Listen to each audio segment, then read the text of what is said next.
The story begins in the Pride Lands, where every animal has gathered beneath King Simba's rock. Air is full of anticipation. Simba steps forward and speaks to his kingdom. He tells them that the time has come for his family to grow once again. These Pride Lands, he says, were his father's dream, one that finally came true. And now very soon he and Nala are about to weave a brand new thread into the circle of life. Hearing this, the animals erupt with joy. Simba is going to be a father again. But while the celebration continues, something else is already happening. Elsewhere in the jungle, a pregnant Nala quietly settles into a safe hidden corner. The moment has arrived. She calls for Simba. At the same time, Timon and Pumbaa rush toward him. Before leaving, Simba stops them and gives strict instructions. While I'm gone, he says, take care of Kiara, and this time don't scare her. No creepy stories, no nonsense, just keep her safe. Kiara runs up and hugs her father tightly. She's nervous. Simba smiles and reassures her that he'll be back soon. Until then, she has to stay with Timon and Pumbaa.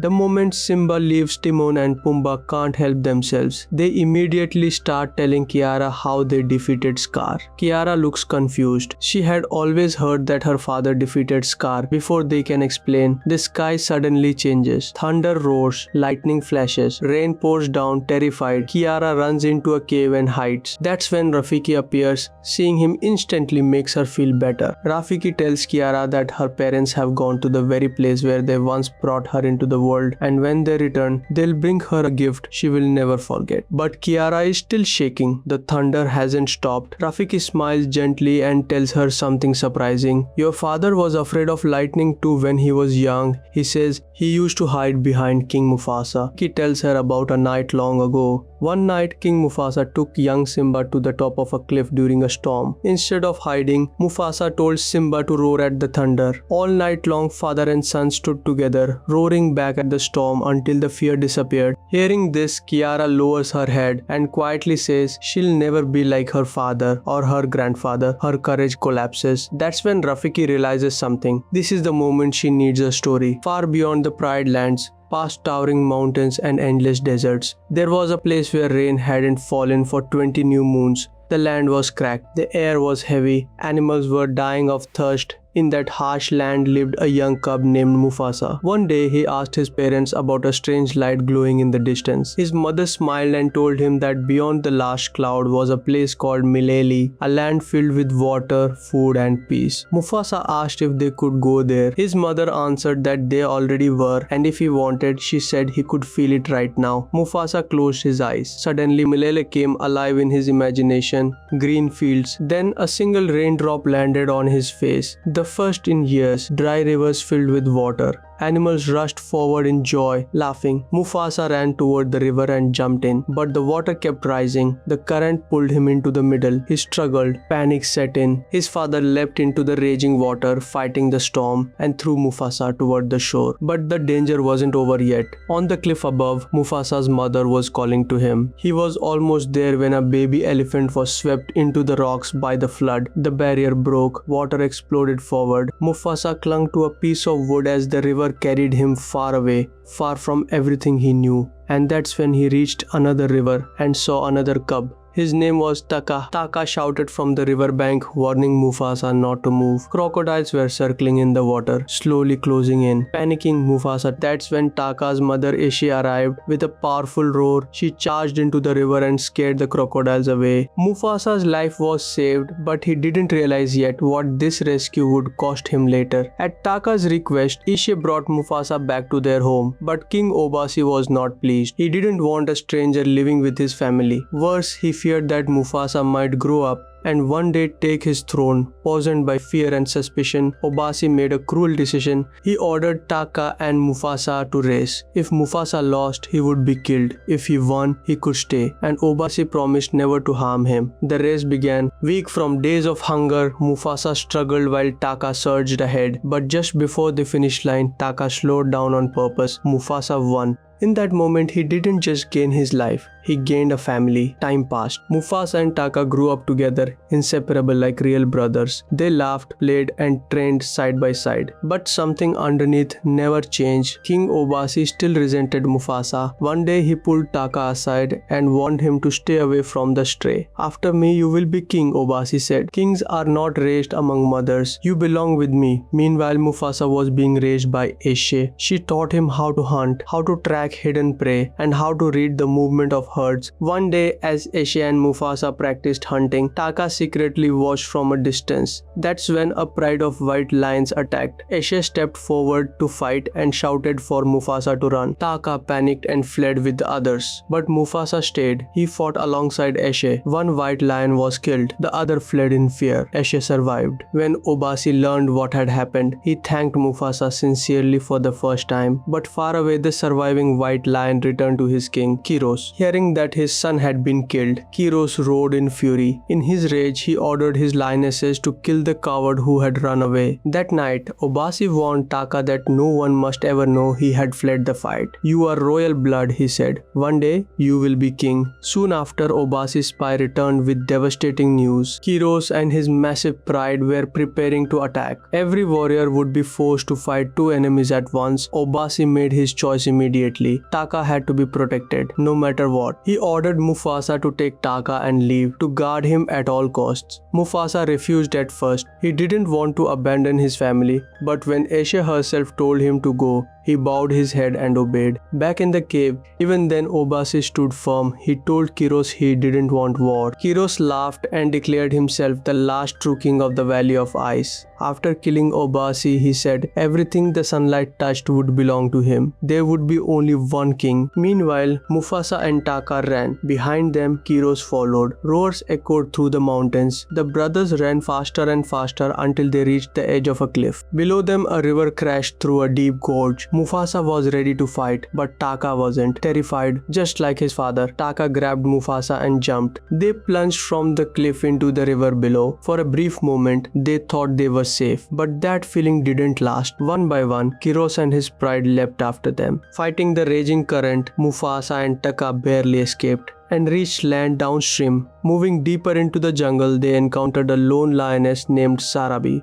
Her pride had been slaughtered by Kiros, but she had survived. With her was a hornbill named Zazu, who watched the skies for danger. Sarabi asked where they were going. Mufasa answered without hesitation, "Milele." Sarabi didn't believe him. To her, Milele was nothing more than a myth, a story parents told their cubs. Not far from there, Rafiki was facing trouble of his own. His troop believed he practiced dark magic. They blamed him for a cheetah attack earlier that day, convinced he had summoned it through dreams. Afraid of him, they forced Rafiki out of the tree. With nowhere else to go, Rafiki left in search of a new home and a new family. That's when he crossed paths with Mufasa, Sarabi and Taka. The lions were startled. They reminded him that they were lions and they could kill him. Rafiki only laughed calmly. "If you kill me," he said, "you'll never reach Milele, and besides, I already know everything about you." Mufasa froze. Everything Rafiki said was true. After a moment, Mufasa made a deal. "Lead us to Milele and we'll protect you.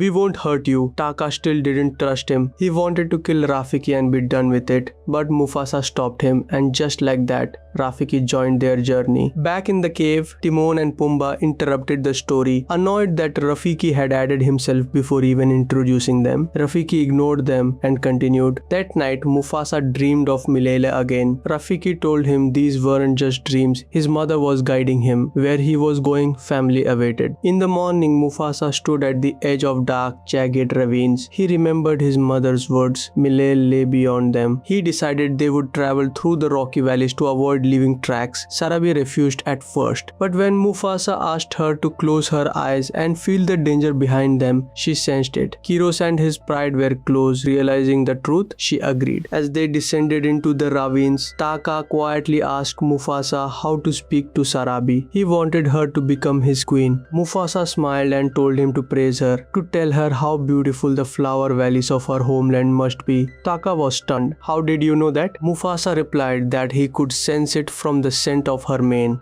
Encouraged, Taka spoke to Sarabi. When she realized he knew about her home, she smiled and began to take interest in him. But Mufasa noticed something unsettling ahead. A massive herd of elephants was moving through the same ravines. That wasn't normal. Something was wrong. Zazu flew ahead to scout and returned with bad news. Kiros and his pride were getting closer. Hearing this, Taka began to shake with fear. That's when Sarabi came up with a desperate plan. If she knocked down a beehive, the bees would sting the elephants, causing a stampede. In the chaos, they could escape. Sarabi acted fast. The hive fell, bees swarmed, elephants panicked and charged in every direction. But in the chaos, Sarabi was knocked down and trapped beneath their feet. Taka hid behind a rock, frozen in fear. Mufasa didn't hesitate. He ran straight into the stampede, risking his life to reach Sarabi and pull her free. She survived but lost consciousness. The stampede destroyed the path behind them. Kiros and his pride lost sight of them and were trapped on the other side of the ravine. Rafiki barely survived, grabbing onto a branch that snapped, forcing him to catch a strong stick as he fell. That stick would become his signature. When Sarabi woke up, Rafiki and Mufasa lied, telling her that Taka had saved her. They didn't want to hurt him. Taka looked at Mufasa and whispered a quiet thank you. Back in the cave, Kiara asked who the intruders really were. Rafiki explained that they came from different tribes, different families. When they were born, they were rejected, cast out, and never accepted. That rejection turned into hatred that lived deep inside them. Rafiki continued. The journey led them to towering, snow-covered mountains. To reach Milele, they had to cross over the top. Mufasa asked Rafiki if he had ever been there. Rafiki smiled sadly and said no, not even once. None of his dreams had ever come true, but his heart told him this one would, and now Mufasa had to believe it too. As they traveled across the snow, Mufasa asked Zazu to erase their footprints with his wings. Zazu obeyed, wiping away every trace. When Kiros reached the frozen mountains, he found nothing, no trail, no direction. Meanwhile, Rafiki began to struggle. Without hesitation, Mufasa lifted him onto his back. "I've got you," he said. Sarabi froze. She had heard those words before, right before she lost consciousness in the stampede. That's when she understood the truth. Mufasa had saved her, not Taka. She confronted him, asking why he lied. Mufasa answered quietly, "Because I am not royal blood. Taka is protecting is my duty."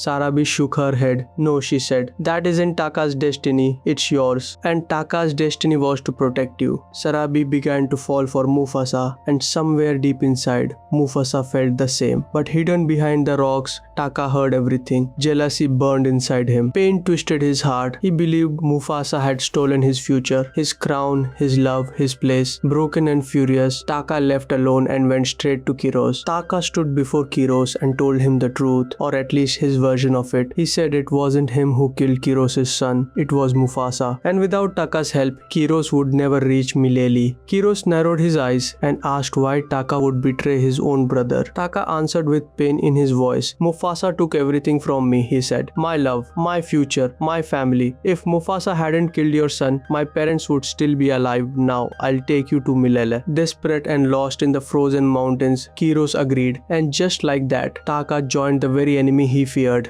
Meanwhile, Mufasa noticed Taka was gone. When Taka returned, Mufasa asked where he had been. Taka lied, saying he went looking for food but found nothing. Mufasa believed him. The journey continued, but as they walked, Taka secretly dragged his paws through the snow, leaving clear tracks behind, guiding Kiros closer with every step. Milele, the place of legends, finally appeared. After crossing the frozen peaks, the land opened into green fields. Rivers flowed freely. Tall trees swayed in the breeze. Animals lived together without fear. Mufasa and his companions were overwhelmed with joy. Rafiki walked to a great tree he had seen many times in his dreams. When Mufasa asked about his brother, Rafiki's eyes filled with tears. He had lost him long ago, and the brother he always imagined standing beside him under that tree was Mufasa. But the peace shattered quickly. Following the tracks Taka had left, Kiros and his pride arrived at Milele. Fear spread across the land. Mufasa finally understood the truth. Taka had betrayed them. He confronted him, asking why. Taka answered coldly, "You stole my destiny, now you'll suffer yours." There was no avoiding it anymore. War was coming. Mufasa decided to face Kiros. Sarabi went to the lionesses whose homes had been destroyed by Kiros, asking for their help. They refused at first. Then Mufasa stepped forward and spoke to every animal. He told them they were all bound by an unseen thread. If they didn't stand together now, Kiros would hunt them down one by one. His words changed everything. The animals and the lionesses stood with him. The battle began. Kiros' lionesses attacked. Mufasa fought fiercely, but the clash sent him falling into a deep cave. Kiros followed him inside. In the darkness, the two kings fought brutally, the air filled with the scent of death. Above them, Taka watched, and suddenly his mother's words echoed in his mind. "One day, you will be brave." In that moment, Taka realized the truth. Mufasa was the one who saved his mother. Mufasa was his brother, and he had betrayed him. As Kiros raised his paw for the killing blow, Taka leapt forward. The strike tore across his face, leaving a deep scar, one the world would later know him by. Now Mufasa and Taka fought together. The cave collapsed, rocks shattered, all three fell into deep water. As a massive stone fell from above, forcing Kiros beneath it, the rock sank. Kiros was gone forever. Mufasa surfaced, gasping for air. Taka pulled him to safety. Sarabi rushed forward, relieved to see him alive. The animals bowed their heads. They declared Mufasa the king of Milele. Reunited with his mother, Mufasa found peace, but also learned that his father was gone. Taka approached him, accepting Mufasa as king. Sarabi demanded Taka be banished. Mufasa refused. "As long as I live, my brother stays in this kingdom," but the pain remained. Mufasa told Taka he would never speak his name again. Taka accepted it. "From now on," he said, "I am Scar, so I never forget what I've become," and he walked away carrying that name into history. Rafiki finished the story. Kiara whispered that she wished she could have met her grandfather. Rafiki smiled and told her he was always with her in her heart. Just then, Simba and Nala returned. Kiara ran to them laughing. They had brought her a gift, her little brother. Kiara smiled down at him and said she would tell him a story one day, and if this story touched your heart, share it with someone you care about. And don't forget to subscribe.